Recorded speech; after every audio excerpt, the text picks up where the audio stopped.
Aurora and the Garden of Kindness. In a faraway land nestled between the silver-blue rivers and golden meadows stood the kingdom of Solria. The skies above were always clear, the winds gentle, and the sun never failed to shine. But beneath the beauty of the land, hearts had grown cold.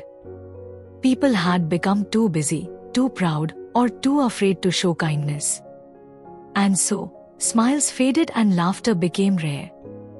Princess Aurora, the youngest daughter of the royal family, saw all of this from her castle window.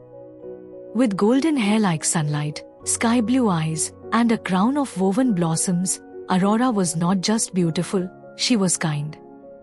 While others chased power, she watered flowers, fed birds, and listened to stories from the villagers. Yet even she could feel the sadness seeping into her once bright home. One day, as Aurora wandered the palace garden, she found an old wooden box buried beneath the soil. Carved on it were the words, "Kindness grows where it is planted." Inside was single glowing seed. Attached was a note, "This is the seed of kindness. Plant it where hearts are hurting most." Aurora knew instantly what to do. She would travel across the kingdom, not to command, not to lecture, but to plant kindness. Her first stop was the edge of the kingdom, where the poorest farmers lived. Their fields were dry, their homes were crumbling, and hope was thin. Aurora didn't come in a carriage with guards. She came alone, in a simple blue dress, her golden hair in a braid, carrying the magical seed. She listened to the farmers' worries, helped mend a broken fence, and shared stories that made the children giggle. That night, as the villagers slept, she planted the seed beside dry well and whispered, "Let kindness bloom." The next morning, the well was full again, and beside it stood a glowing tree, bearing fruits that healed sadness with every bite. News of this miracle spread quickly, and soon everyone wanted to meet the kind princess. But Aurora didn't stop.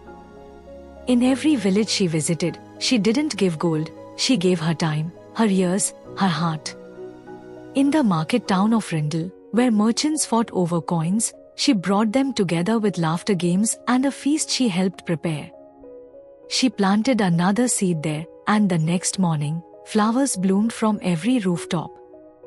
In the forest village of Elven, people had forgotten how to talk kindly. So Aurora wrote letters of appreciation, left them under pillows and in baskets. She hugged the lonely, praised the shy, and listened without judging. Again, she planted a seed, and the trees began to hum soft melody that made even grumpy hearts smile. After many moons, Aurora returned home to Solria. But something magical had happened, the kingdom had changed. Villagers now helped each other carry water. Children shared toys.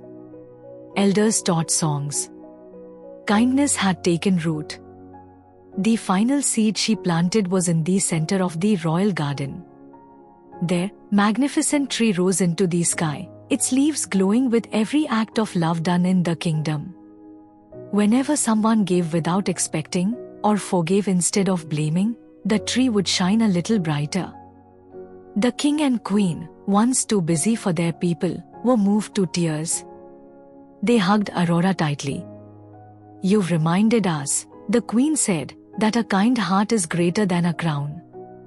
And from that day on, Solria became known not just for its beauty, but for its warmth, its unity, and the princess who planted kindness wherever she went. Moral: true kindness doesn't cost gold. It grows when you listen, care, and give your heart.